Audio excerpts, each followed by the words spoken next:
আপনি যান যদি ফ্রান্সে, সেখানে দেখবেন যে কোর্ট কাছারিতে সবচেয়ে বেশি সম্মান দেন শিক্ষকদের সাথে, তাদের আসনের সামনে।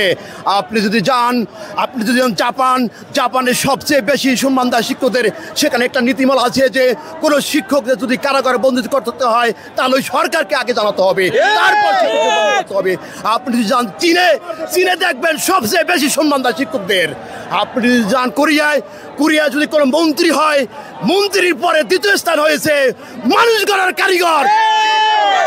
সেই দিক থেকে আমরা বাংলাদেশের সামান্য একটু আবেদন করেছিলাম ডক্টর ইউনূস সাহেবের কাছে, সেটি হচ্ছে 20% বাড়ি ভাড়া, 15% মেডিকেল ভাতা, আর সরকারি আমাদের কর্মচারী রয়েছেন তাদের জন্য 75% উৎসব ভাতা দিতে হবে, কার্যকর করতে হবে।